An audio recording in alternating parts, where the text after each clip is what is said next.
He should be on the group, isn't he? Yeah. Okay. Let me go to what I posted. And I'm going to post this into the other Magic the Gathering page that has like over 12,000 people. Okay. Oh, fuck. I opened up the wrong Skype recorder. That could have been bad. Delete that old icon. There it is.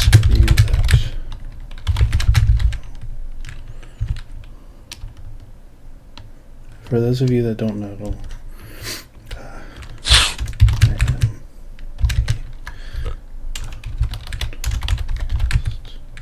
Your loud typing is melting my brain. just on.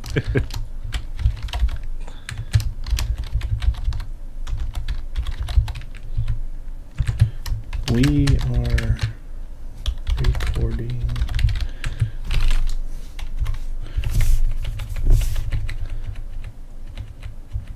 Episode 55. Oh, I like how I'm all front and center on the stream. Yeah. I've got so much real estate. Oh, wait. Oh, I can't see Darth. I have to move him over a little bit. I see him on. No, maybe it's just the delay. You probably already moved. Does this mean you? Twitch.tv/TeamFuture.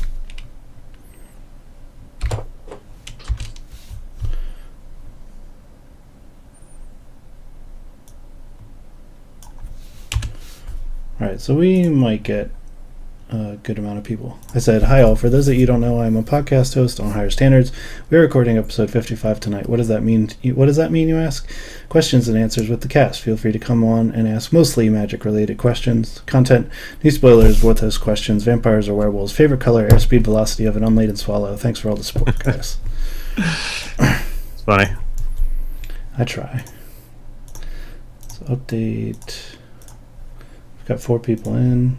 Who we got? Let me guess, Jared's on. Yeah. Jared's are like currently unavailable. I can't see the viewer list. Sin. What's up, Sin? Thanks for stopping by, bro. I need to get a better arm for this microphone. I need to get like the adjustable kind that you have. So for the whole setup that you're going to want to do, you're going to want a second monitor. Like, it's almost a like you need it. Really? Yeah. If you want to do the whole green screen and everything, because switching back and forth, it's just gonna like mess everything up. Huh. Okay.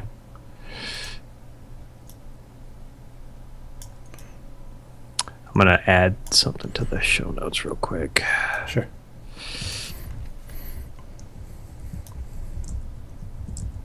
I mean, the hardest thing for me is that whenever I need to go back to the show notes, I almost have to like have them dislodged. So I need like 4 windows in my right screen while I have the 2 windows in the left screen. Not to mention, I want to see what the people are typing in chat, so I have to have that open, and also OBS. So yeah, it's a lot going on. Yeah, and that's the whole reason. Like 2 screens are necessary. Like for instance, I don't know if it was me walking back and forth, but my lighting, maybe the light fell. Like that's why the lighting's the big thing for the green screen, because the lighting is what keeps the entire green screen green, so there's no shadows in the background. Because if there are, I don't know if you're watching the stream, but if there are, right here, you see how it's fuzzy? You're going to see it in like 20 seconds. Yeah, hang on. I just had to reload the stream. I couldn't type in chat because I wasn't signed in for some reason. So Sin Bob is unfortunately... Okay. Jason. Yeah, I was just typing that, like, No then it made me sign in. All right, so have that for editing. Have this, yeah. You see you looking at the screen, it'll be on your right hand side, I believe. Yeah. Where I am, and it's all a blur.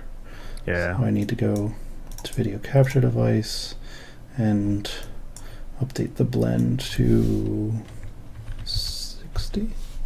60 might work. Let's go 65. And 80. Wrestling Gators. Probably. That's very likely. I like it.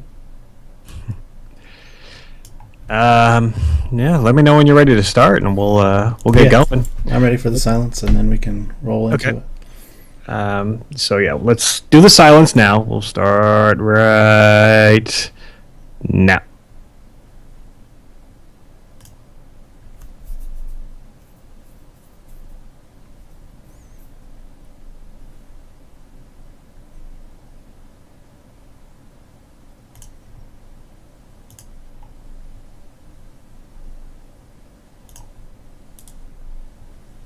Alrighty. When you're in the show notes, can you actually click on the actual The links? yeah. Yeah. I can't do that. I don't Really? I don't know why. What browser do you use? Google. I mean Internet Explorer. Ah, dude. What are you using? Don't say Chrome. Please don't say Chrome. I am using Chrome. Thank you. Ugh, gross. Internet Explorer. Bleh. I didn't know people still use that. Yeah, only the pros, man. Yeah, okay. Dude, Internet Explorer is like the old school way because You got the old part right. because I don't know. I feel like Google Prime or Google Chrome or Mozilla or Firefox, they all feed you ads all the time, and you don't get that on Internet Explorer. I've never gotten an ad on Chrome ever. I don't know what you're talking about. I don't know. Anyway, so yeah, I guess so. You cannot click on each individual link for the. I can't, but I have Mythic Spoiler open, as you should see, Okay. so I can scroll around. Okay, and we'll just go back and forth. We'll start with you, Yeah. since Seagate Wreckage. I'm pretty sure that's what your background picture is right now. Yeah. So, and yeah, do you know the way we're going to be doing this? If you go to the top of Mythic Spoiler, where you're at right now, Yeah. Oh, And then the recent updates. where? Go scroll to the top of the Yeah, of the webpage. You're I'm on scrolling. Well, I guess I'm on a delay, but yeah, the very top, Yeah. newest spoilers underneath the Mythic Spoiler. Okay, newest. Got it. Is that the Innistrad Shadows over Innistrad logo? I like it. No, I think that's the dual deck. Oh, okay. Yeah. All right, so we're gonna start from what date? From the last place that we left off. So, hold on, let me get there. Okay, Seagate Wreckage is December 29th. Yep, and then we're just gonna work our way up from there because that was the oldest spoiler since the last time we recorded, and that's how we're essentially gonna do this. All right, so we got our silence, we got the show notes up. Not a whole lot going on. I do want to do kind of a deck tech type thing with the Eldrazi ramp. We haven't really done that yet, have we? In the deck techs, we haven't done the Eldrazi ramp, like really getting into it. I don't remember. I don't recall if we went into. All right, we'll get into this one because it's pretty different Okay. from the other ones because it's got a lot of smaller creatures. So Sure.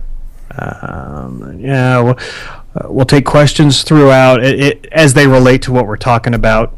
Like any just general questions, we'll save We'll for save, the end. yeah.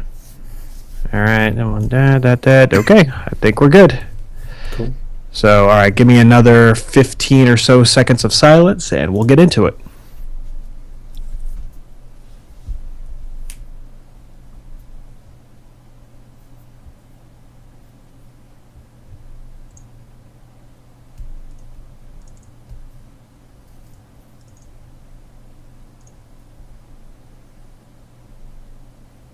And we're back! Welcome back, everyone, to the Higher Standards Podcast. This is episode 55. I am Mr. Jason Roscom. With me this week is Chad. Hey guys, what's up? And Bob could not be with us this week. He's somewhere down in Florida. I don't know, laying on the beach or something. Yeah, it's what a jerk. Yeah. So no Bob here this week. It's just me and Chad. But we've got quite a few spoilers to go over this week. We've also got, well, not a whole lot. This is episode 55 though, so we are taking questions in our Twitch chat this week. So as we go along throughout the show, if anybody in the Twitch chat has any questions regarding what we're talking about at the time, mostly going to be spoilers, feel free to ask. Otherwise, we'll have a spot at the end for any general questions. We also have a Star City Open going on right now, the standard IQ portion, because the Open is modern.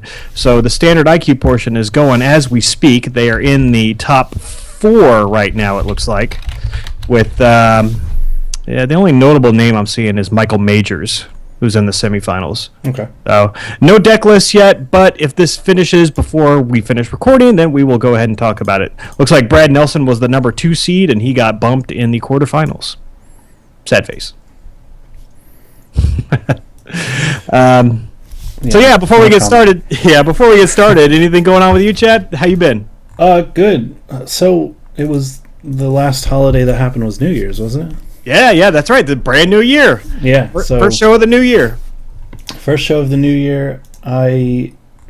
I'm liking all the new spoilers we're getting to see. I think it's really putting together everything that was spoiled that everybody got smacked down for. Yeah. And I think this year's going to show really good promise for the new Magic sets coming out, the whole rotation change, and hopefully we'll be able to. I mean, you know what this means, Jason? It just means we're going to have a lot more spoiler episodes. That's what's going to happen. Yeah, because, I mean, we've got this set, Oath of the Gatewatch, coming, and then right around the corner in April, we've got Shadows over Innistrad. Yeah. Whew, man, lots of stuff going on this year. So that always means more content for the listeners and viewers. So that's of course. Good. Yep. Something to help pass the time on your drive to work.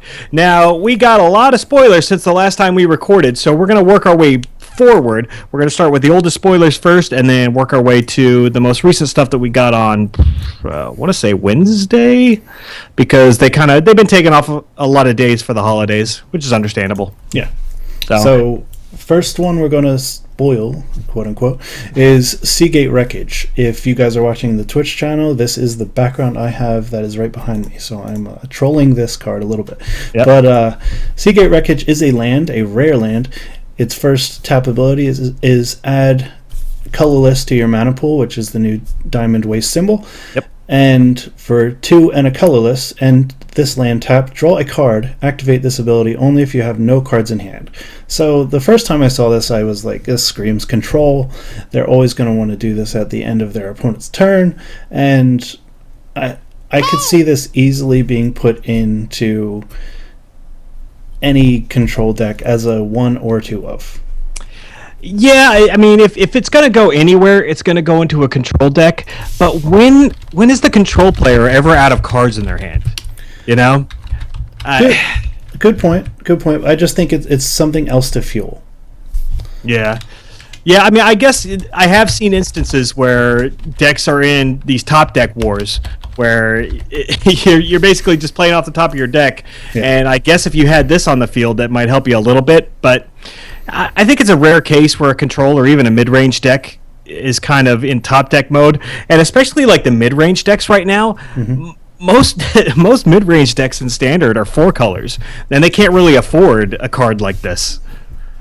I mean, because it only taps for colorless. Yeah. So when you're running 4 colors, you want lands that produce colored mana, regardless of what they are.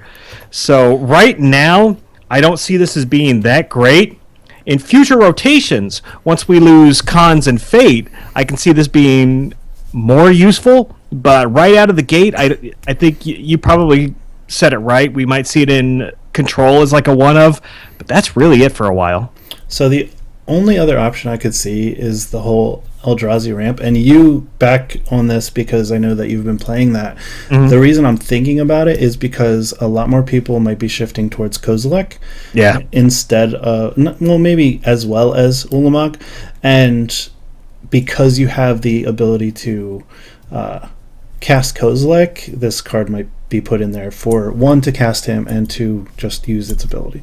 Yeah, but at the same time, you don't need cards like this to cast him, because those decks are running cards like Shrine of the Forsaken Gods, Okay. Sanctum of Ugin, which already produced the colorless mana, and also a lot of these ramp decks are blue-green. And if you put in the Yavimaya Coast, the Pain Land, it also taps for a colorless. So I don't think many decks that are going to be playing Kozilek really need to run specific colorless producing lands, because they've already got enough options out there. But because of the draw card, I think it's an upside. And the fact that Shrine of the Forsaken Wastes taps for 2, it only makes this cost 3 cards used. Well, but you can only use that mana to cast creature spells. Oh, my bad. Cast colorless creature spells. Or no, colorless spells, not creature, but just... Oh, so yeah, I wouldn't have activate this. Yeah. So you can use it to cast like artifacts and stuff like that too. It just... Yeah. Anyway, so moving on, we've got another land, Ruins of Oran Reef. And this land it's a rare. It enters the battlefield tapped. Again, adds 1 colorless to your mana pool, and then it also has the ability tap it, put a +1/+1 counter on target colorless creature that entered the battlefield this turn. A lot of people are comparing this to Oran Reef, the Vastwood, which is a land from the original Zendikar block. I gotta say, I love the flavor that they've done with this land compared to the old Oran Reef. I think it's pretty awesome, because obviously this is now the Ruins of Oran Reef. So it's similar artwork, a similar design space, but it's obviously been affected by the Eldrazi. Yeah. Which, I mean, Vorthos-wise, this is freaking sweet, man. I really, really like that. As far as the usefulness goes, I think I like it better than most people. A lot of people are kind of pissed because the original Oran Reef put a +1/+1 counter on each green creature that entered the battlefield this turn, while this is just 1 colorless. But you got to think, that would be so broken with cards like Blight Herder, or the blue guy that puts in 2 1/1 tokens. Anything devoid. Yeah, that produces multiple tokens in a turn, and just putting a +1/+1 counter on all of those would just be too broken. I get that people want to see that, but come on, let's be reasonable here. You know they're not going to do that. So I do like this card. When I saw this, I was like, Wizards is kind of showing a trend, and most of it is everything gets destroyed to me, because we had Blinkmoth Nexus, then we had Inkmoth Nexus, then we had Oran Reef, and now we have the Ruins. But this card in general, it's going to be one of those limited powerhouses. I don't think it's going to see much standard play unless somebody makes a deck around Devoid or artifact creatures in general. Other than that, it might see something in Affinity, but I don't see this card being like a big dollar card right now. Yeah, no. Value-wise, it's probably not going to be there at all. Playability, I guess it depends if an Eldrazi deck really... And not a ramp deck like we've already seen, but like a true Eldrazi deck with 1, 2, 3, 4 drop creatures. No. Yeah, I don't know if that'll ever really be a viable deck in Standard, but if it is, this could be a good card for that. Moving on, we have Immolating Glare. This card blew my mind when I saw this. Yeah. So we were talking all about destruction last week, destroying creatures, how cards, they're not giving us that many cards like Doomblade, and this is the white Doomblade to me. So Immolating Glare is 1 and a white. Yep. It's an instant, uncommon, and destroy target attacking creature. I mean, what more can you ask? The only thing that stops is if they have hexproof, and the only creature that we really worry about right now is Ojutai, and he's attacking, and if he attacks, he doesn't have it. So there you go. Yep. No, I agree. I like this. This is for sure 100% a fantastic sideboard card. I don't know how many you really want to main deck. It's tough to say, because it does have that caveat where the creature has to be attacking in order for you to use this. So if they've just got some weird creature that they're just activating for some crazy activated abilities, and they're not even attacking, then this is kind of useless. So it's conditional removal, like they've been really gravitating towards. Yeah, we just had over the last several sets. We just had Arrow Debate mention on the Twitch chat that this will work very well against Shambling Vent. Oh yeah, yeah. So that's something to think about. Yeah, it's a very, very good card. I don't know how main deckable it is in Standard right now, but it will get play for sure. And the promo, it's the everybody gets a promo for game day. Yeah. And the full art on that is pretty nice. They did do alternate art on this one, so they've already gone away from the last time when they did, what was it, Languish and something else. They used the same art for the game day promos. Yeah, Languish was the one. Yeah, that pissed me off. I still like Languish art. So yeah, I mean the art's good, but come on, that was just lazy. Yeah. All right. Moving on, we've got Eldrazi Mimic, which is a Eldrazi creature. It's 2 generic mana to cast, and it's a 2/1, and it has the text, whenever another colorless creature enters the battlefield under your control, you may change Eldrazi Mimic's base power and toughness to that creature's power and toughness until end of turn.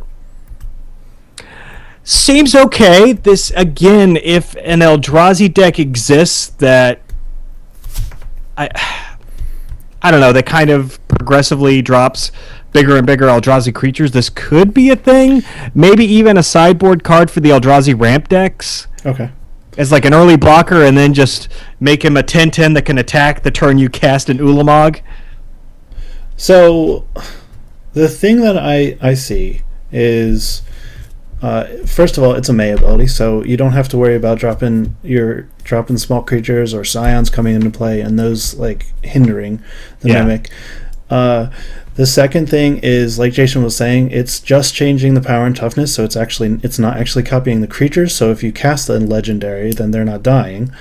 And another thing is, you mentioned 10/10, and this would go really well with Desolation Twin if it ever becomes a thing. Yeah. 3 10/10s, one of them can attack this turn. Yeah. Well, I mean, it's the same thing with Ulamog. Yeah. Or even Kozilek, for that matter. If people are going to be dropping Kozileks, this could be just like an early guy you drop to hold off the aggressive decks. If he happens to live and still be alive by the time you drop him, then hey, now I've got a 10/10 I can attack with. Exactly.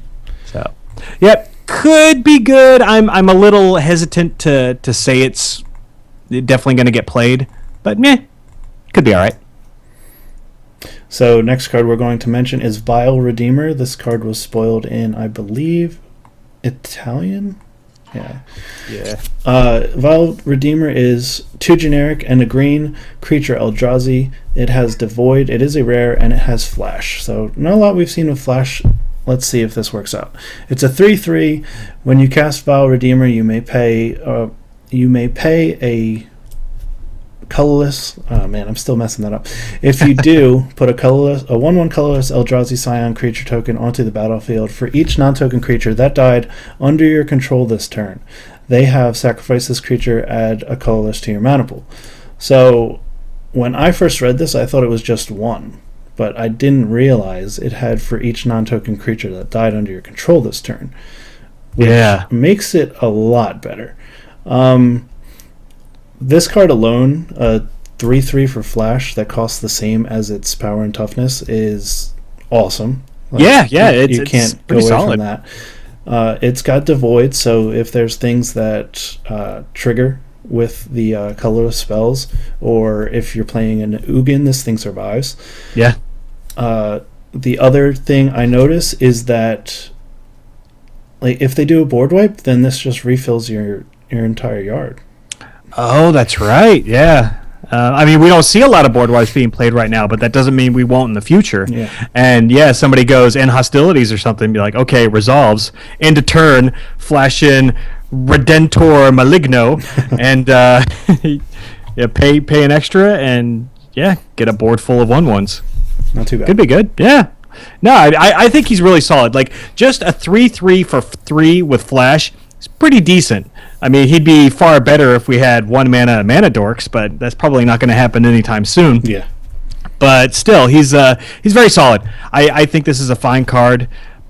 Not sure where he's going to get play right now, but again, I know we say this a lot, but once Cons and Fate rotate out, that just kind of opens up a whole bunch of new doors. And not to mention just that, but the fact that Oath is going to be getting released a lot of decks are going to be getting changed. I mean, we have the staple decks that are there, but these are cards that can be thrown into the sideboard. They could be just one-ofs in the deck, and it could turn the game.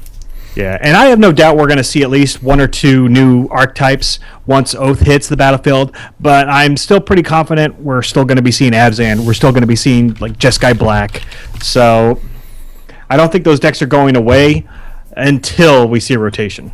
Yeah. But moving on. Let's see. That was yours, right, Val Redeemer? So I've got Eldrazi Obligator. Yes. This guy's interesting.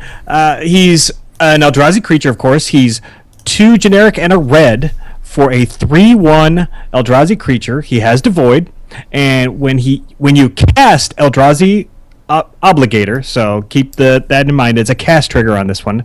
You may pay a generic and a colorless. If you do, gain control of target creature until end of turn. Untap that creature. It gains haste until end of turn, and Eldrazi Obligator has haste. Yeah. So I like this. It's one of the big comparisons is to the old Zealous Conscripts, if anybody played back during the Avacyn Restored days. Mm-hmm. Very similar to that card, especially casting cost-wise. I think it's a fine card. I really like it. You don't have to pay the one in a colorless if you don't want to, but I think the fact that he has haste just makes him so good. It's like, okay, I take your one big creature you cast last turn, I attack with this guy and your guy. Yeah. Eat a D. Yeah, so this card is obviously everything you would want to pull in Limited, but I know I'm going to be looking for this when you and I play Two-Headed, Jason. But this is one of those cards that if you know you're playing against a Eldrazi deck or you're playing against a aggressive deck, you can easily board this in and turn the game around because all they're wanting to do is hit you. So as soon as you cast this guy, if you have the 5 mana, then first of all, he's a lightning bolt. So he hits the ground and he hits for 3 as long as there's no defenders, obviously. And the second part of this is he takes their biggest creature because other than not wanting to do something with it. The third thing I could think about, I just thought about this, is Rally doesn't play red, does it? As a Rally, not typically, no. Okay. I've seen some 4-color Rally lists out there, but most of them, I don't think any of them run red. The only reason I'm mentioning that is because, as we know, the whole gain control of target creature is amazing with sack abilities. So this could open the field if they wanted to go in that direction. Yeah. And, you did kind of hit the nail on the head when you mentioned that red would be playing this in the sideboard. I think that's exactly where this card is going to get played. In red, either aggressive or mid-range sideboards. It's a fine card, and it'll bite you in the behind. Yeah. So, moving on, what we got next? We have Mind Melter. So this is a 1 generic, 1 blue, 1 black. It's a creature Eldrazi drone, uncommon, 2/2. It has Devoid, and Mind Melter can't be blocked. For 3 and a colorless, target opponent exiles a card from his or her hand. Activate this ability only anytime you could cast a sorcery. Not bad. I see this only as being a limited card. It's going to be played a lot, and I like the fact that it can't be blocked, but the fact that it's a 2/2, I don't think it's going to affect the board that much. So you don't think that making your opponent get rid of a card every turn could be useful, I guess? I mean, is he just too slow at that point? I think it's useful, but he doesn't have any protection, so I think if you put him down, he's just going... he's got a 2 so... Yeah, you're probably right. In Limited, he's probably a house. Probably really good. You keep him alive for a couple of turns, make your opponent discard a couple of cards. Yeah, it's pretty sick.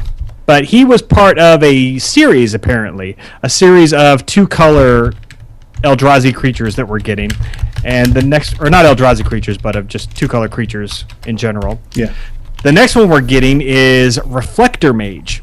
This is 1 generic, a white, and a blue.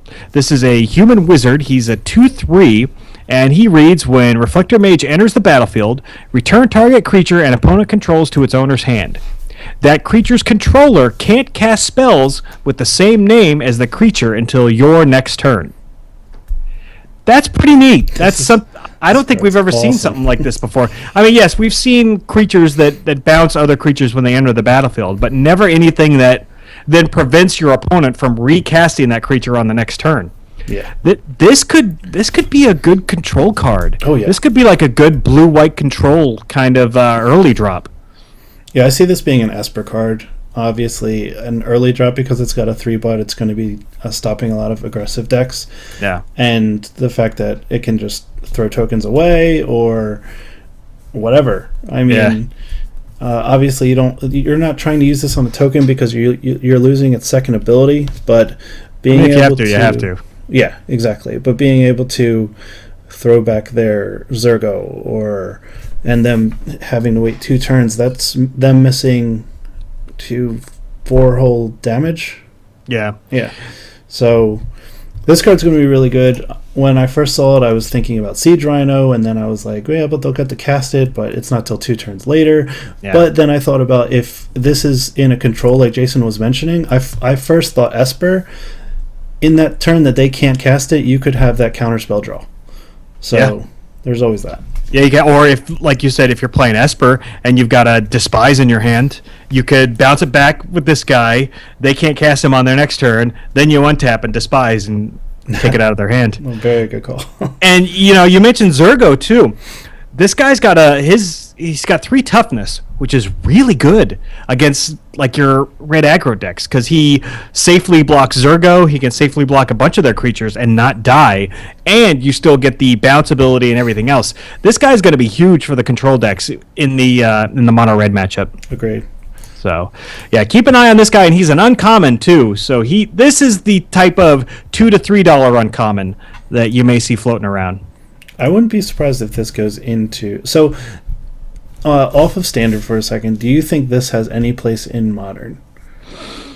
Maybe. I mean, there are those decks that play like 4-color Court of Calling that I guess maybe could run one of him as a toolbox card if they felt like they needed to.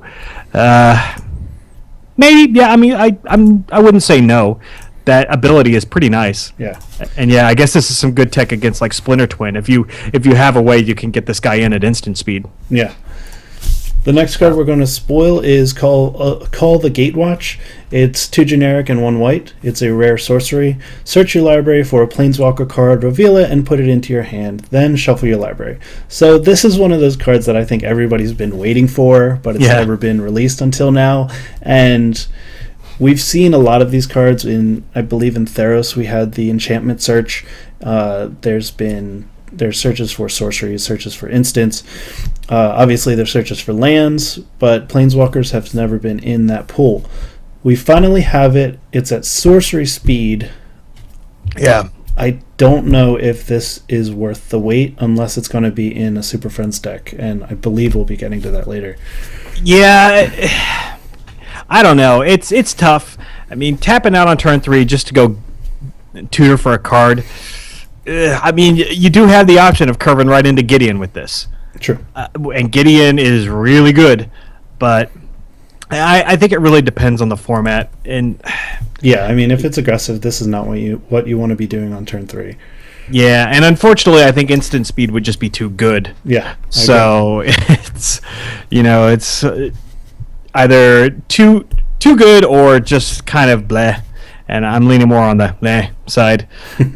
But it's pretty cool. It'll have a spot in casual decks forever. This will probably be an EDH staple for sure. I would definitely recommend picking these up if they get cheap. Like I think Star City started pre-selling them at $1 each. Yeah. And then they bumped up the price to about $2 at some point. They'll go back down to about $1. I'd pick them up then, but I don't expect to see these getting a whole lot of standard play. Maybe as like a one of in a deck, just to make it as like your 5th Gideon kind of thing. Yeah. But that's about it. Anything else on that one? No, I think I've said it as much as I want to about it. Okay. Next card is a card that I can't really tell if this is something actually playable or not. All right, so we're looking at Remorseless Punishment. I had to read this card 3 times. Yeah, and I'm still trying to process this, but I'll go ahead and read it. It's 3 generic black for a sorcery. Target opponent loses 5 life unless that player discards 2 cards or sacrifices a creature or planeswalker. Repeat this process once. I don't know. I want to say it's not good. All right, so the big things that you have to remember here, and I know that a lot of the viewers and a lot of the listeners are like, when I first heard this and I first read it through really quick, I was like, this card is amazing. You're hitting them for 10 life. That's the first thing I thought. And then I read it again, and it says loses 5 life unless. Yep. That's the big kicker. Unless that player discards 2 cards or sacrifices a creature or planeswalker.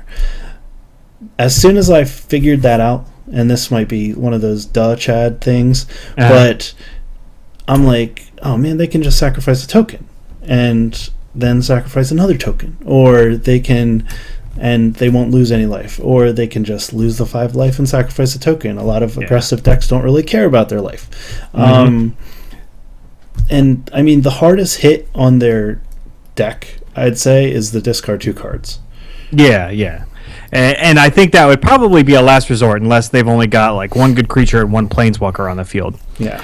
I don't think this is good because another big thing is you're giving them the option. Sure.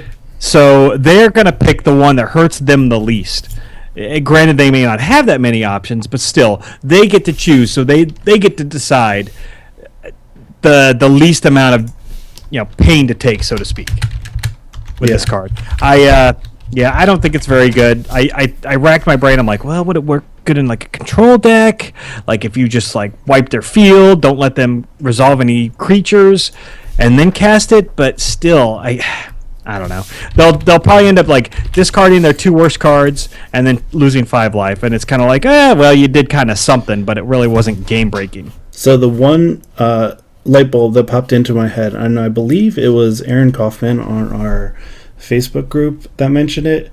He said this card could be played with Bring to Light, and I was like, okay, it's 5 mana. It looks like a really good search up thing, but then I was like, all right, I have to be thinking which 5 color mana to tap, which isn't that hard because if you've got the 5 mana out, that's the easiest part of this whole calculation.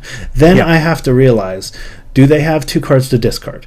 Do they have a creature to sacrifice? Do they have a planeswalker to sacrifice? Because I mean, when you're playing Bring to Light, at most you're going to want them to lose life when you cast a card. You're using Bring to Light for most of the time for Siege Rhino, so they're going to lose 3 life. If there's a way for me to repeat this process twice on them losing 5 life each time, I would definitely play this card. But the problem is you need to know every mode of this card when you're casting it, and you're not going to have the card in your hand. Yeah. So unless you're playing MTGO and you have another screen open with the card being red, if you're playing this on a table game, you're going to be reading Bring to Light and be like, what does Remorseless Punishment do again? Yeah. He doesn't have a Planeswalker. He has 3 cards in hand, and he's got 2 creatures. Will this do anything? So I think it's well worth a shot. I might throw this into the Bring to Light deck that I have online and see if it ever is worth it, just for the viewership. But I think that's the only place that this can be at the moment. Yeah, and then of course Sin27 in the Twitch chat is reminding us that you do the effect twice when you cast it, so which is still pretty good, but I don't know. I can't get behind the card right now. I would love to see somebody prove me wrong, but for right now, I can't do it. Oh, the other thing was Magical Christmas Land.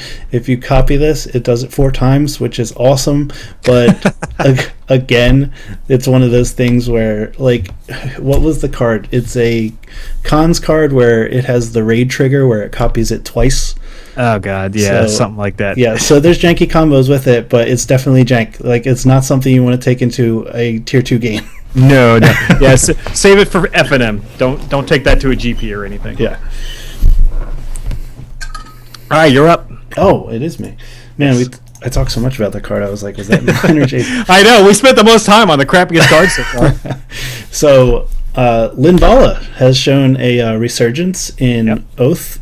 I don't know how she got to Zendikar. Was she in Zendikar last time, or was she in... She was in World Wake, I think. Okay, so she was on the plane of Zendikar. So yeah, she was in the last... Making sure she's not transferring planes or anything with that Planeswalker card. So, Linvala the Preserver. She is 4 generic, white.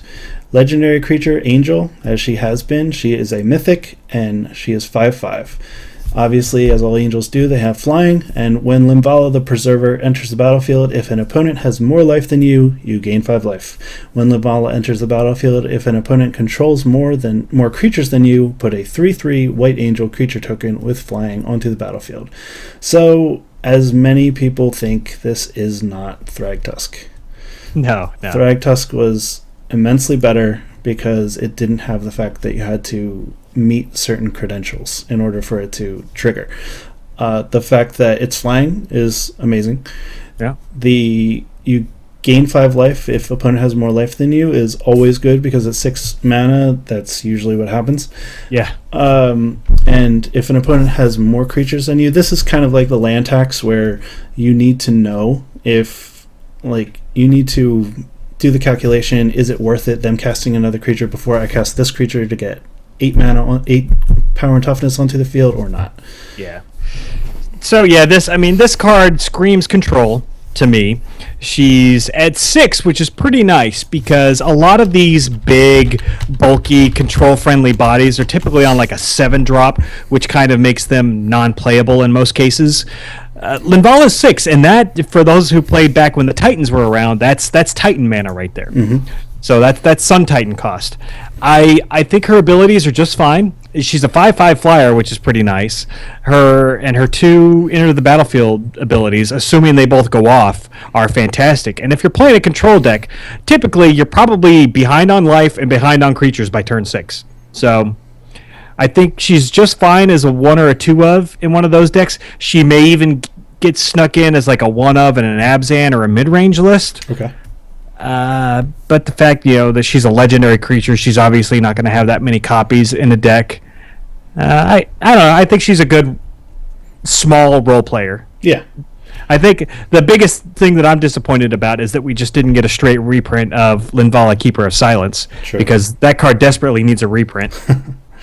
Just to bring the tax down on it.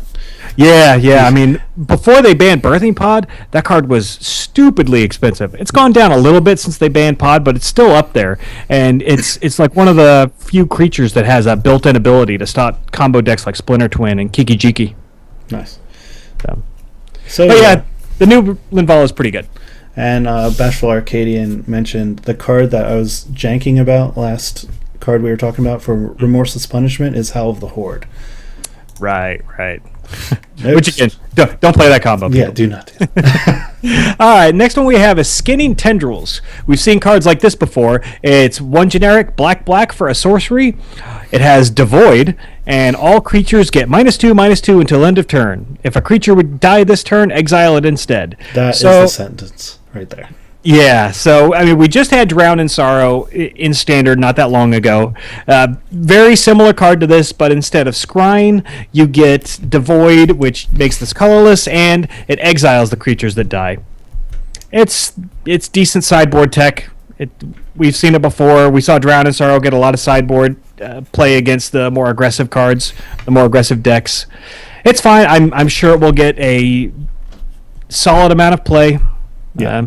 Really not much else to say about it. When I first saw this, I obviously thought it was what we were talking about last week with the whole, we haven't found a absolute response to the aggressive decks. Mm-hmm. And I think this is the absolute response being combined with Languish.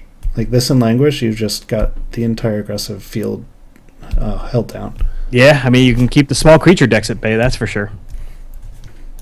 So... All right, what's mine? Prophet of Distortion. All right, so we have a creature that costs 1 blue mana. Last time this happened, it wasn't good. So, Prophet of Distortion is 1 blue mana creature, Eldrazi drone, uncommon. It has Devoid. It is a 1/2, And for 3 and a colorless, draw a card. So the other card that was mentioned when this one was spoiled as a reference to was... Should be Azure Mage. Azure Mage. It's not loading. All right, yeah, Azure Mage. Yeah, and that was from M12, and it did the exact same thing, except it was 1 and a blue, and it was a 2-1 instead of a 1-2. And then the activated ability was essentially the same, 3 and a blue to draw a card. So, and back in the day, back in Old Standard, I saw Azure Mage get a lot of play in control decks, and I think Prophet of Distortion is a very fine card. He might even get some play in Modern, because Eldrazi Temple, that tap for 2 mana ability, you can use for casting Eldrazi spells or activating abilities of Eldrazi, which works just fine on Prophet of Distortion. So keep an eye out on this guy. I think he's really good. Control decks may try to play him. He's pretty decent. I mean, the biggest downside is that he's only 1-2, which obviously you don't want to play against aggressive decks because they'll just run into it any day. Yeah. Well, I mean, you can use him as a blocker for 1 turn. Maybe even, he blocks tokens all day long. Blocks goblin tokens, so. Yeah. But yeah, I think it's a decent card. Could get play. I cannot find your next card. Hissing Quagmire. Yeah. Well, there it is.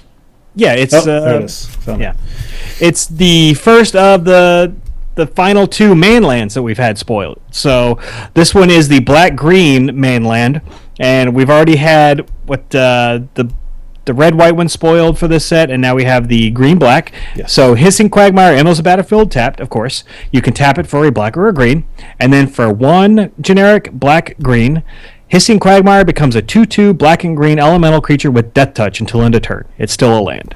So this one becomes a 2/2 Death Touch. To me, it's not nearly as exciting as some of the others. Not nearly as good as some of the others. Yeah. But the lower activated cost on it seems okay. Kind of brings it in line with Shambling Vent. So that's the first thing you need to check. Is this thing up to par with Shambling Vent? And the only thing I see is it's going to kill Shambling Vent if you attack. If Shambling Vent attacks into you, it's going to kill Shambling Vent, but the only downside is they're still gaining that 2 life. So I think if you're going to play a manland, Shambling Vent is still the manland you want to have. Yeah, and Hissing Quagmire pretty much dies no matter what it attacks into or blocks. Yeah. Whereas Shambling Vent has a higher percentage of still surviving after an attack or a block. True. Whereas Hissing Quagmire is just a very small body. I don't think it's very good, but green and black has traditionally been a very good color combination. Mm-hmm. So even though the manland portion may not be that great, I think this card is still going to have quite a bit of demand. So keep an eye on it. If it gets really cheap, I'd go ahead and pick up your set. If it gets down to a couple of bucks, I think it's worth it. Oh, yeah. And again, this goes back to what we were talking about in the finance section last week. This is a land. It's a land that you don't know how it will ever be used in the plethora of decks in Magic. And it's one of those, like Jason said, if it goes down, just pick it up because it's a land. That's like the biggest reason. Yep. It'll always have some form of casual play, be it like EDH or tabletop. They'll never be irrelevant. Agreed. I'll just say that. So speaking of manlands, Chad, we had another one spoiled. The last one. So Wandering Fumarole. Yeah, I was sitting here typing this out earlier. I'm like, how do you say that? Fumarole? Like, what the hell is a Fumarole? I think they're trying to say fumarole, but there's no E, so it throws me off. Is that a real word? I should look that up in a dictionary. But anyway, all right, what does it do? Wandering it's a rare land, enters the battlefield tapped. Add Izzet colors to your mana pool, and for 2 generic and blue and red, until end of turn, Wandering becomes a 1/4 blue and red elemental creature with 0. Switch this creature's power and toughness until end of turn. It's still a land. So it's an amazing blocker for aggro decks. I mean, you're spending the 4 mana and using this as the 5th, so there's that. A 4/1 for 4. I don't know, because you're switching the power and toughness. I don't know if it's. I don't think it's worth standard play. See, I disagree, because this is whatever you need it to be. Okay. If you're controlling the board, you're keeping your opponent's threats off the board, and then you get to a point where you can activate this and still maybe have mana open for counter spells or whatever, you can then become the aggressor. You can then activate this guy, switch his power and toughness for free because it's a 0 activated ability, and then just start getting in damage. Or if you're under pressure, you can turn this guy into a creature and block, and he'll still live, and you're preventing a lot of damage. I think he's really good. Okay. I don't think he's going to get much eternal play. I know a lot of people were looking forward to this guy because he might be good enough to be played in Modern. Mm-hmm. I don't know if he is, though. There is one weird janky combo out there that you combo this with another card that cares if you activate the activated abilities of elementals. But that's neither here nor there. But yeah, I think he's good. I think it's a good card. Again, whenever you have options, that's always a good thing. So this guy, you have the option of him being a good blocker, a very aggressive creature, or just hold it up for mana. So cool. I think he's a fine card. We have a lot of talk on the Twitch chat saying a fumarole is how it is said. Okay. So this is Wandering Fumarole is an opening in the planet's crust usually found near a volcano. So wow, I did not know that. You heard it here first, Magic players. And thank you to Arrow Debate. Yes. That's cool. No, you learn something new every day, right? That's right. So, all right, now I think we're getting into some of the nitty-gritty. The next card is Stoneforge Masterwork. So they're really teasing us with a lot of this Stoneforge mysticy sounding stuff, be it that one creature that cared about equipment and stuff that we spoiled last week. And now we've got Stoneforge Masterwork. It's a piece of equipment. It costs 1 generic to cast. Pretty nice so far. Equipped creature gets +1/+1 for each other creature you control that shares a creature type with it, and it has an equip cost of 2. So this is essentially a coat of arms for one creature. Yes. This is a tribal deck's dream. I think it's solid, but the only good tribal in Standard right now is Allies, and that kind of sucks. So we've got Allies. We also have the Warriors that could be a possibility. That's true. Black-White Warriors is going around. Now, the one thing that a lot of people overlook, obviously because it's armor and nobody usually thinks about this, is Eldrazi is a creature type. That is true. I didn't even think about that, but yeah, we've got how many Eldrazi creatures have we just talked about today? How many Scions did my Belcher just throw up on the field? It's going to be that bigger. Oh, hold on. I didn't even think about that. Yeah, all the Eldrazi that put Scions on the battlefield, you're just putting more +1/+1 on whoever this guy is equipped. Yeah, so that has a possibility. But obviously, we're talking Magical Christmas Land in the meta that Standard is right now. This doesn't have a shell, but it possibly could. Yeah. Either way, this is, again, a casual's dream. These are definitely going to be hot items at some point. If they start out cheap, then you might as well pick them up. Just like we've said with a lot of other cards, because over time they will become valuable. Yeah. I guarantee. Now, we're getting into the real hotness. These last 2 cards are the ones that I was really looking forward to talking about. So, all right, so we've been talking about different types of tribals and different types of cards going around, like the manlands, but we haven't talked about what's it called, Jason? This is a set. It's not called a cycle. Set, though. A cycle. That's right. Yeah. So we have the Oath cycle. This is the first one spoiled out of the Oath cycle, and it is Oath of Jace. So think about that when you're thinking about these cards. They're revolving around planeswalkers.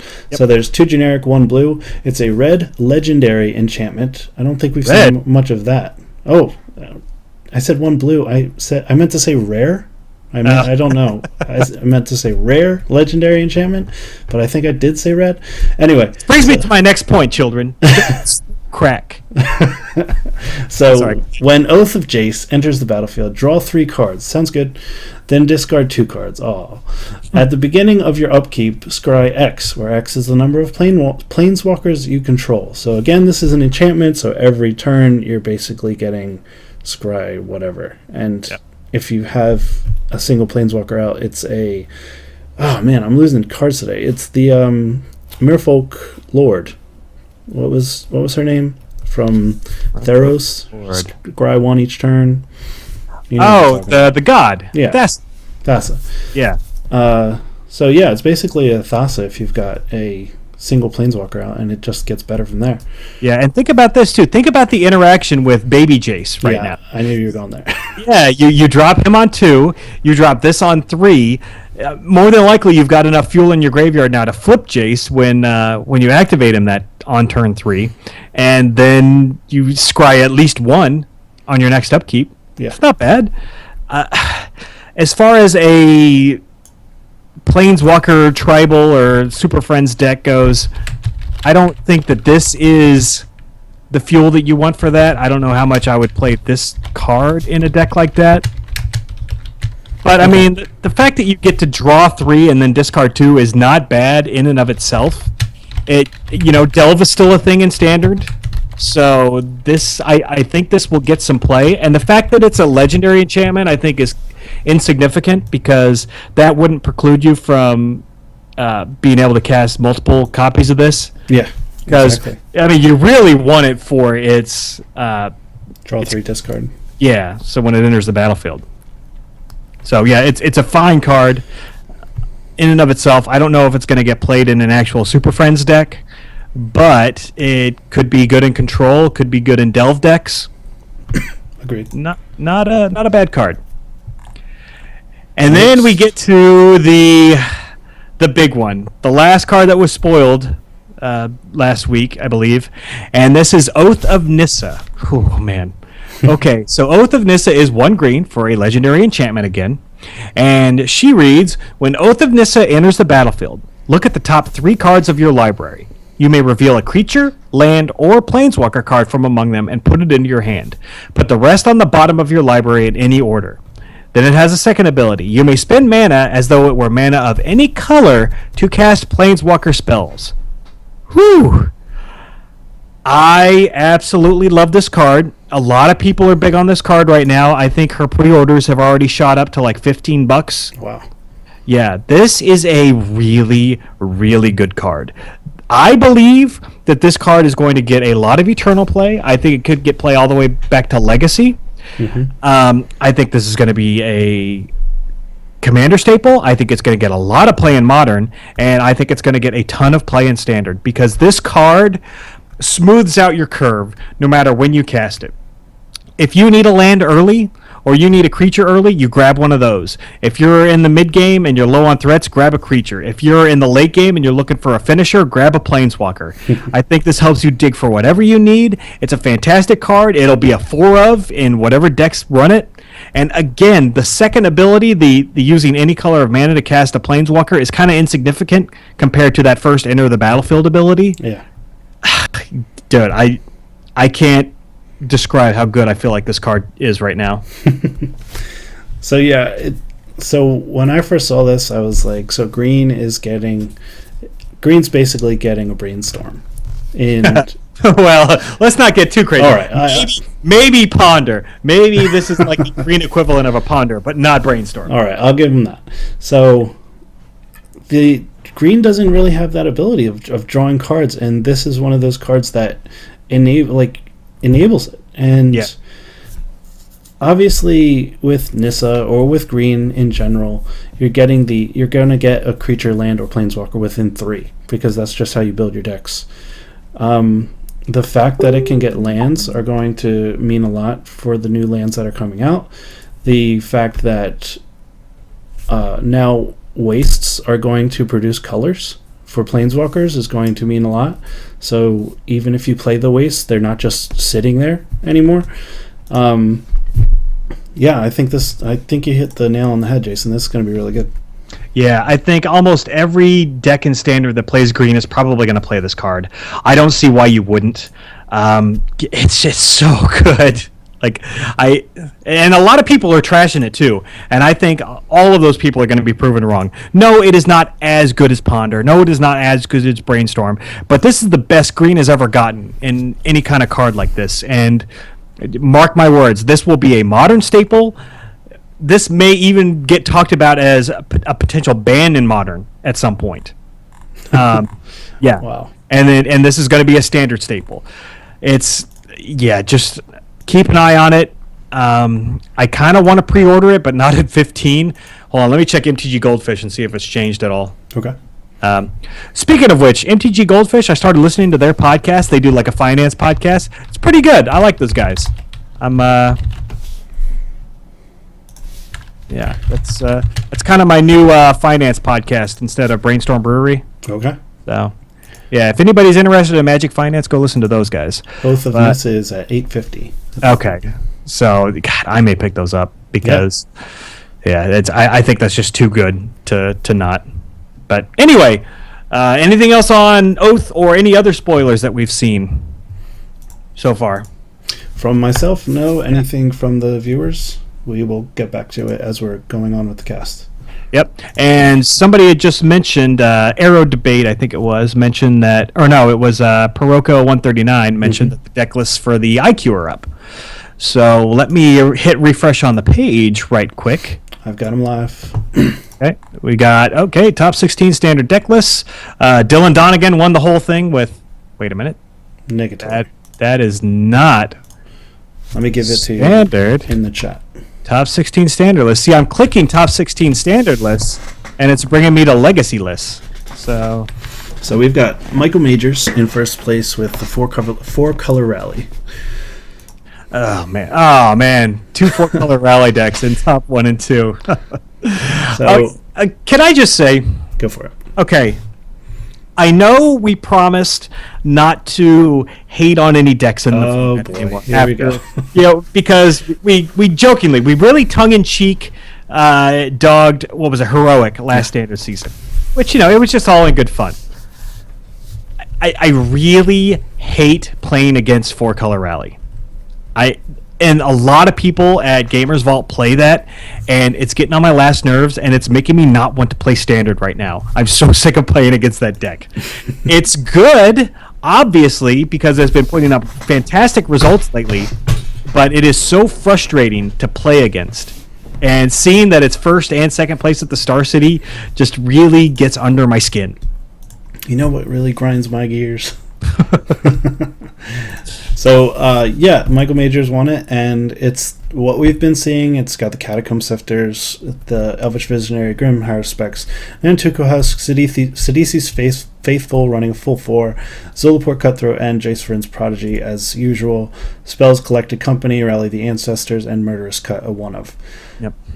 In the board, we've got Arashan Cleric, Fleshbag Marauder, 3 Dispel, Murderous Cut, to fill out a full 4, we've got 3 there, 1 Valorous Stance, and 3 Anafenza the Foremost. So this is almost exactly the stock list that we've been seeing week in and week out.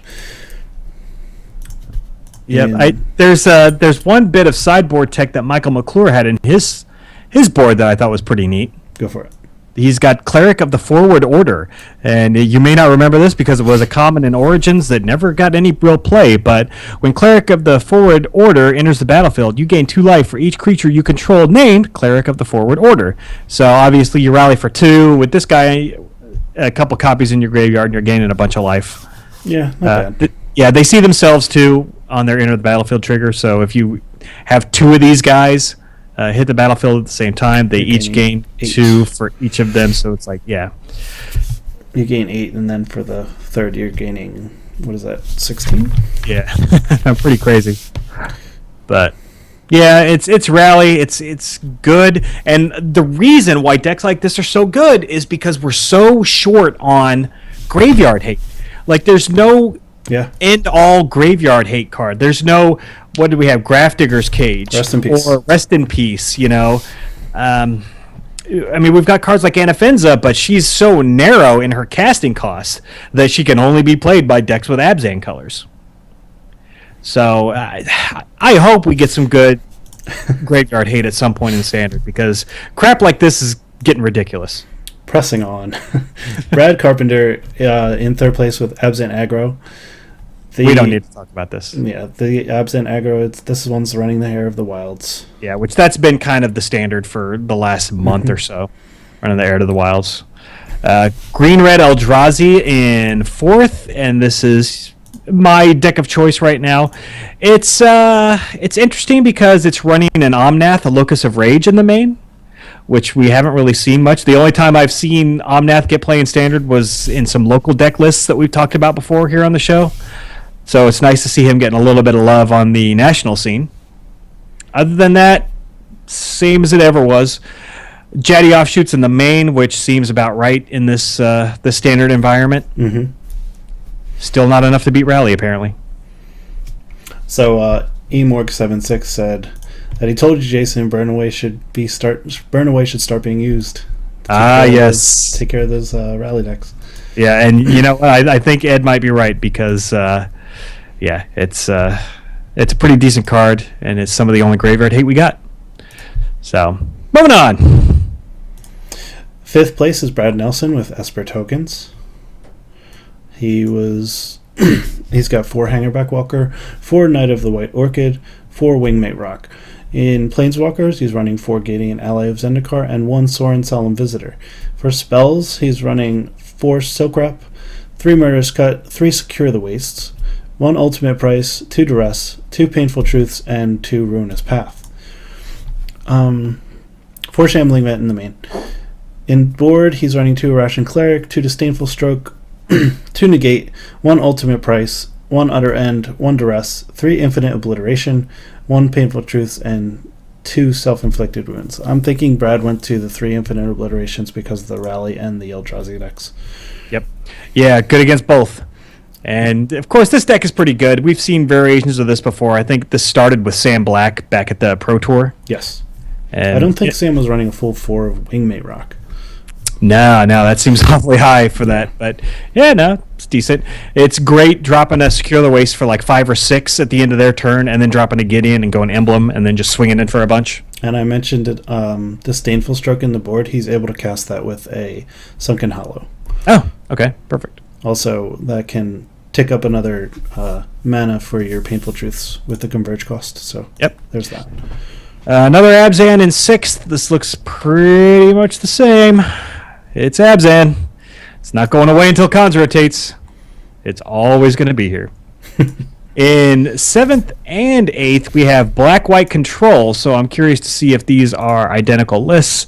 We had one of the viewers mention that they were mirrored.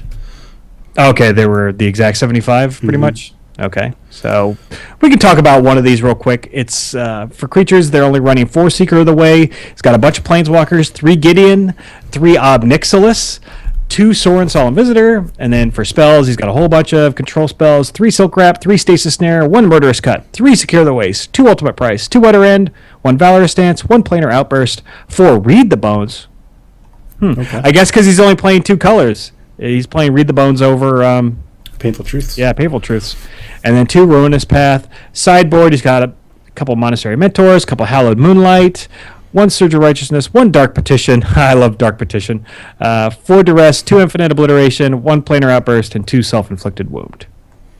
Yeah, it's a pretty neat Black-White Control list. I don't disapprove. It's kind of like Black-White Super Friends. Yeah, exactly. Looking down the rest of the top 16, we got Abzan Red, Mardu Aggro. I'm curious what that is. All right. Yeah. Go for it. You're the Mardu player.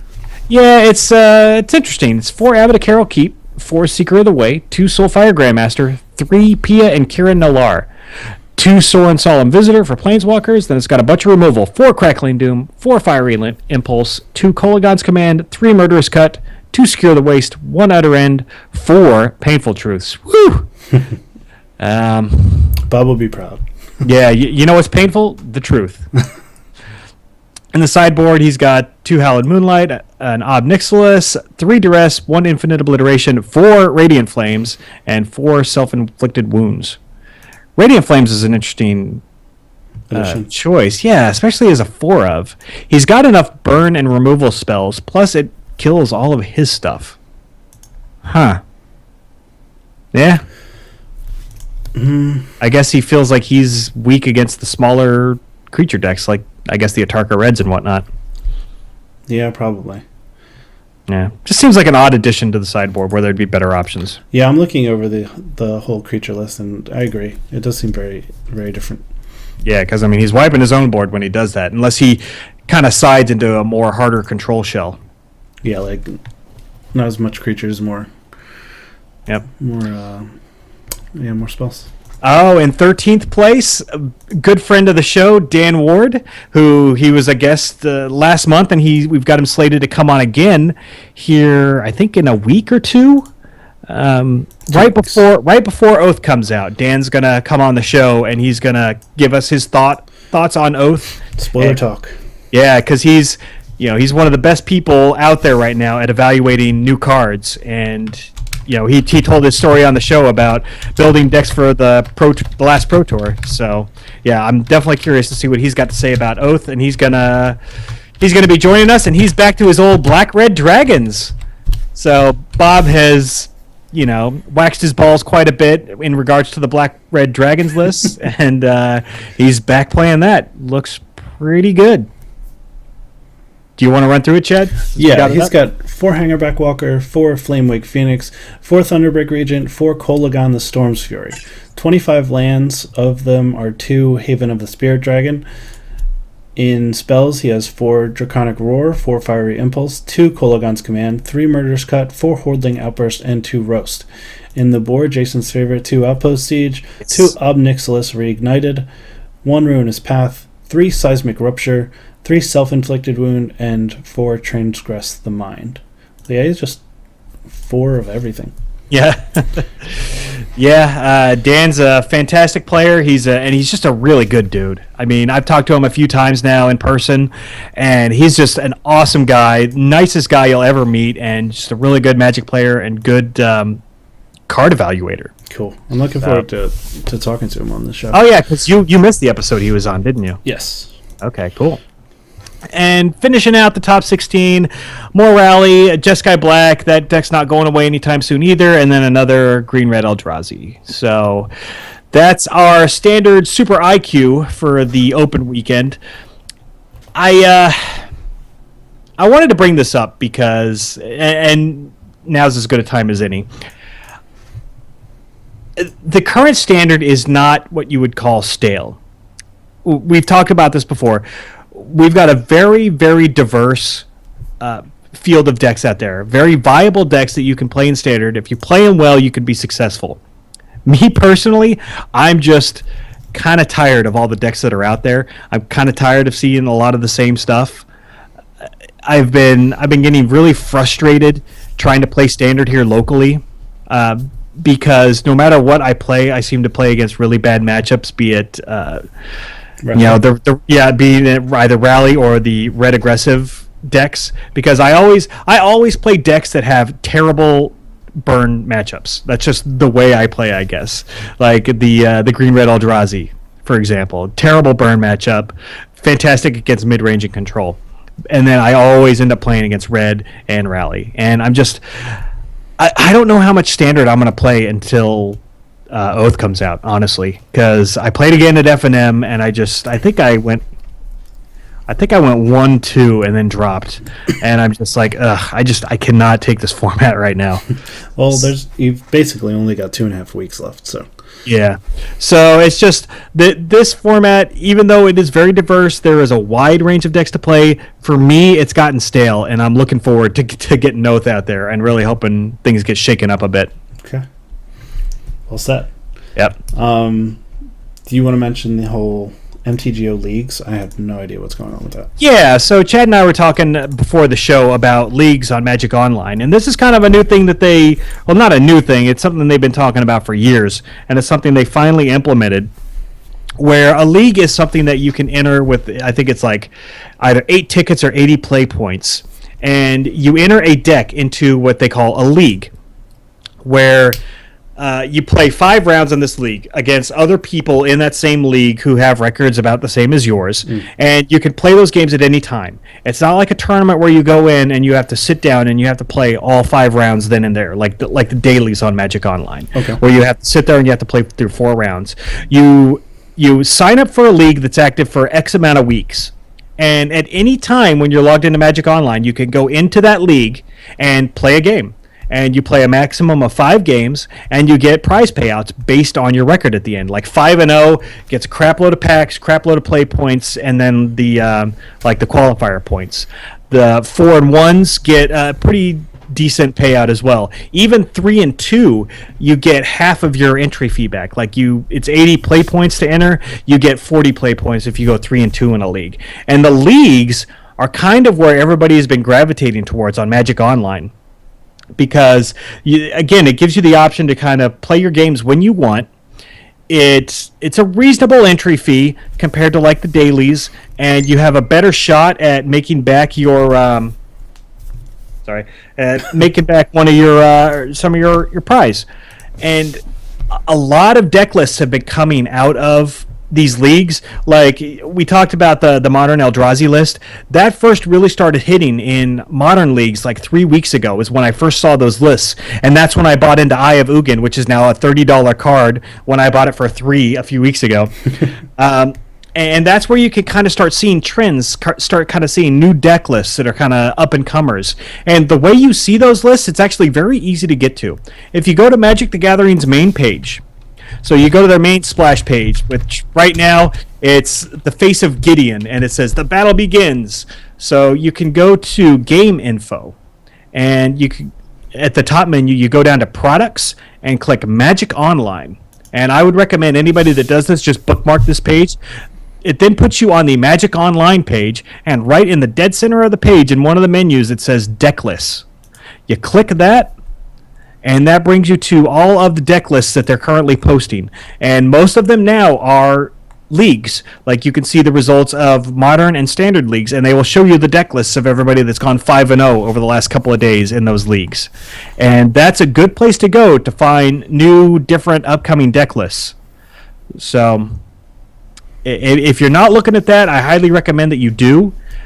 Because again, this is trending stuff that you can kind of see, like the Eldrazi list in Modern. We saw that trending weeks ago in these leagues before it actually started getting this national attention. Yeah. And yeah, I saw one list in particular in a league that I wanted to talk about. Again, because I am a big Eldrazi ramp player, I'm always on the lookout for different ideas for Eldrazi ramp.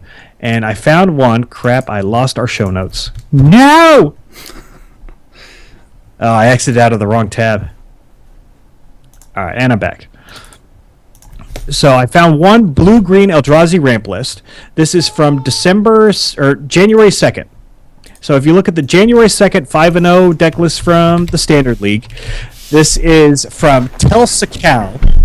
And I'm going to go ahead and read through the list real quick. He's running 4 Ugin the Spirit Dragon, 4 Drowner of Hope, 4 Eldrazi Sky Spawner, 2 Leaf Gilder, 2 Nissa Vastwood Seer, 4 Rattleclaw Mystic, 3 Ulamog the Ceaseless Hunger, and 4 Whisperwood Elemental. Okay. For spells, he's running 4 Explosive Vegetation and 4 Nissa's Pilgrimage, 25 lands total with 4 Shrine of the Forsaken Gods and 3 Sanctum of Ugins. So this is a little bit different from some of the other blue-green ramp lists that we've seen because it's a lot heavier on the creatures. Specifically, cards like Eldrazi Sky Spawner, Whisperwood Elemental, and Drowner of Hope that are 3, 5, and 6 drops respectively. Mm-hmm. These are kind of the cards that I think the deck needs to hold off the aggressive decks. And I actually put this deck together online because I had most of the cards already, and I just kind of picked up the ones I didn't have.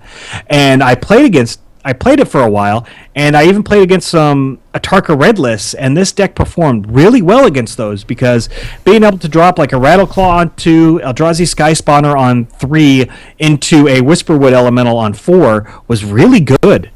It produced enough blockers, and even put on enough pressure to where I never felt really behind against the Atarka Red list. So this is a version of the Eldrazi ramp list to take a look at.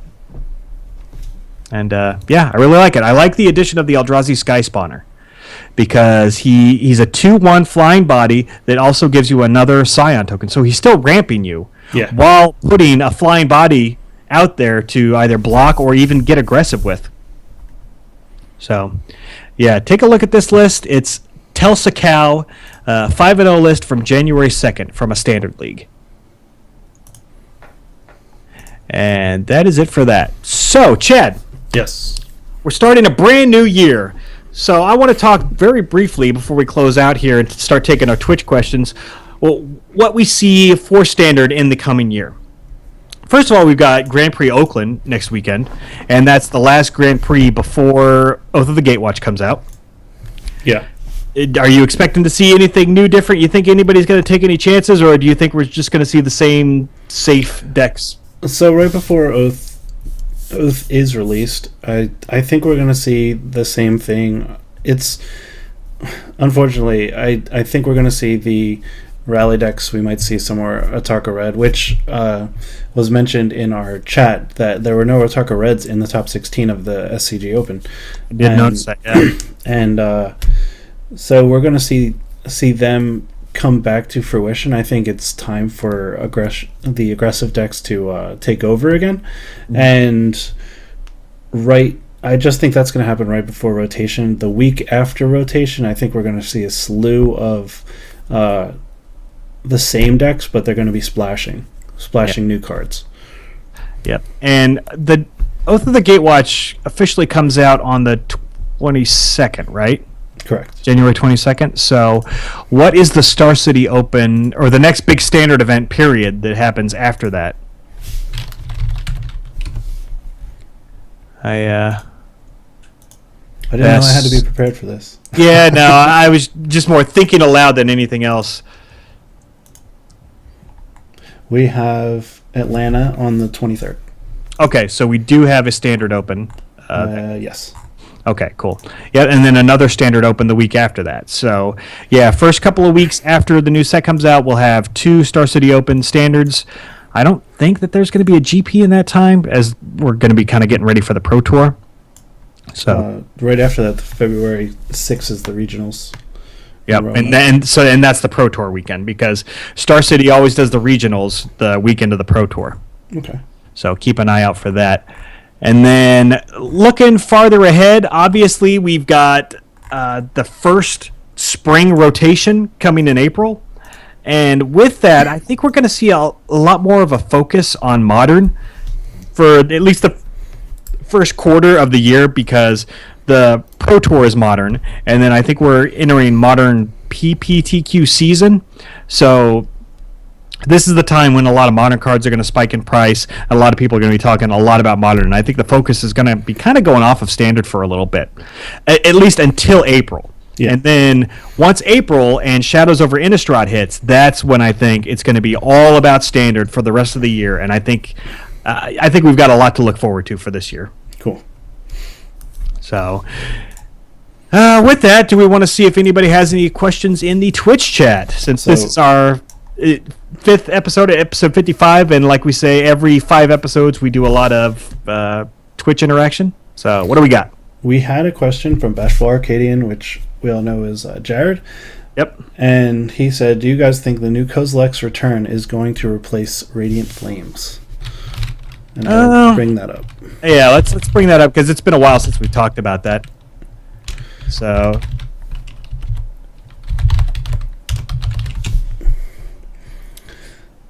all right. Kozilek's Return. It's 2 in a red. It's an instant. Deals 2 damage to each creature. It has Devoid, and then whenever you cast an Eldrazi creature with converted mana cost 7 or greater, you may exile it from your graveyard, and it deals 5 damage to each creature. So as far as replacing Radiant Flames, I don't know, because the fact that you can make Radiant Flames be 3 and do 3 damage to each creature, I think is relevant enough to make it, still want to be played in certain decks. Okay. As far as, I mean, Kozilek's Return will get play, and it'll get a lot of play, particularly in the green-red Eldrazi lists, but I don't think it's going to completely drive away Radiant Flames. Yeah, I'm in agreement. I mean, we're really strong on the 3-color decks right now. We've got a possible 5-color deck with the Bring to Light, and Radiant Flames just revolves around that. The fact that Kozilek's Return helps out later decks, or like mid-range and control decks, is really good. But right now, like Jason said, I think Radiant Flames is one of those easy go-tos. The only downside I see is that Radiant Flames is a sorcery, and you can use this as an instant, so this might be one of those sideboard cards as well. Yeah, I do love the fact that it's an instant, which I think is really relevant. But if this replaces Radiant Flames, then most decks that play it would never get the benefit of that second ability. And we had Goomba in the chat say he thinks it depends on the deck for sure, like we were saying. But Ramp will replace Radiant Flames with this. Yeah, for sure. It's Ramp's going to love this. Ramp's actually getting a lot of good tools to make it a more viable deck for Standard. It hasn't happened in a while, too. Yeah.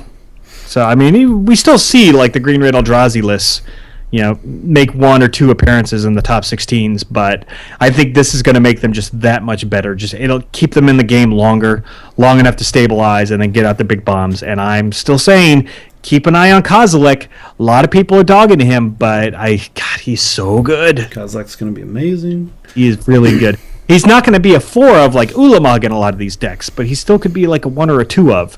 And if you cast him, it's it's really good. So we got another one from Pirico139. He says, did you guys accomplish your goals for 2015, whatever they may be? Ooh, well, I actually have a vague recollection of when we talked about our goals on the last New Year's show. Yeah. And that was the episode that Sam Black came on, actually. I remember that. Mm-hmm. And I remember him being like, his goal was doing well at a Pro Tour, which I don't know if he really did make any. Did he make any Pro Tour top 8s in 2015? I think he did. Okay. My big thing was just trying to make top 16 of either a Star City Open or a Grand Prix. Unfortunately, I ended up not getting to go to many. The couple I did go to, like I only played in 1 Grand Prix, I think, and I did pretty well. Constructed Grand Prix. I went to Grand Prix Atlantic City, which was sealed, and that went horribly, but I don't do limited anyway. The 1 Grand Prix I played in Pittsburgh, I did pretty well. I ended up going 5-3 on day 1. Yeah. Which I felt pretty good about my performance. I guess really if I had any goals for 2016, it would just be to get 2 more big events like that. Okay. It's just tough. It's tough when you're old and you have a job and a family that needs your attention and all that other crap. So I do remember one of my accomplishments that I was trying to get is making Higher Standards like a much more viable place for people to get information, and I think we've thoroughly advanced that. We've got Gamers Vault as our sponsor. We have Twitch now. We're Twitch chatting every week with our viewers. We've got I think over 250 people in the Facebook group. If you guys haven't joined it, it's below the channel right now.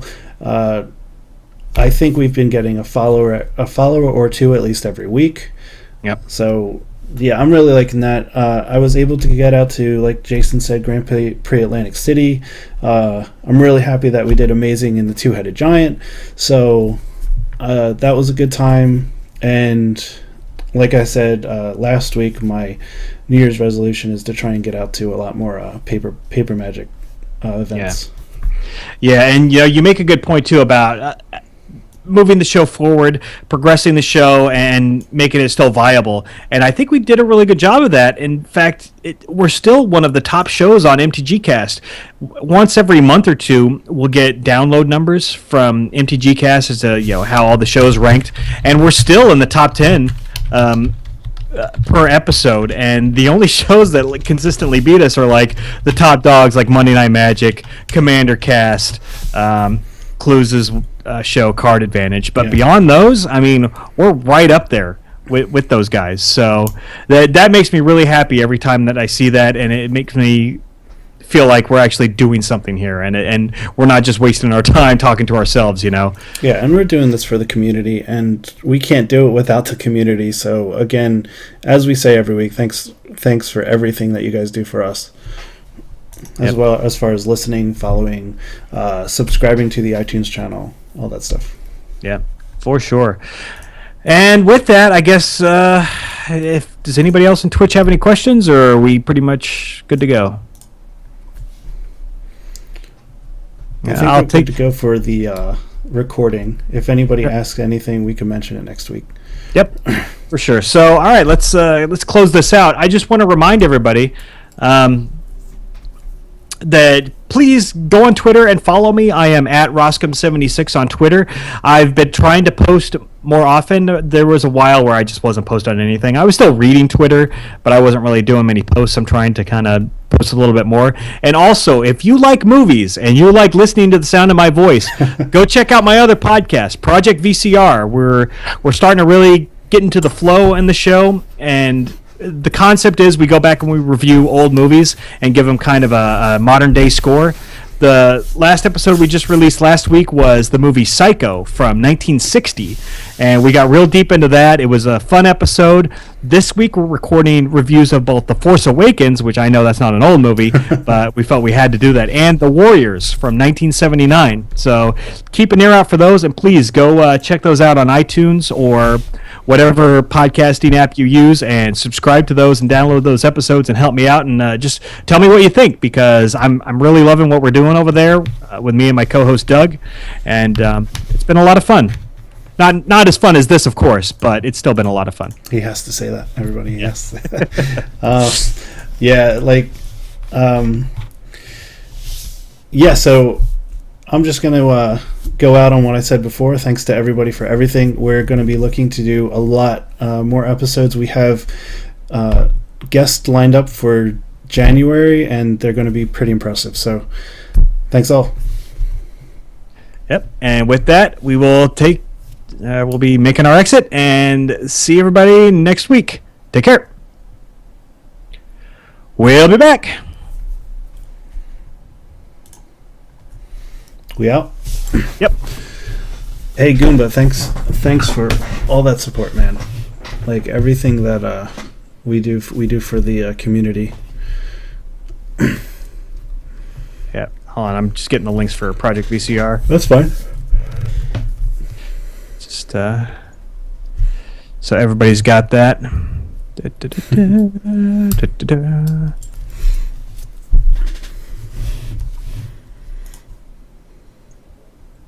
Did they ever do? Did they ever do an Oath of Gatewatch YouTube video?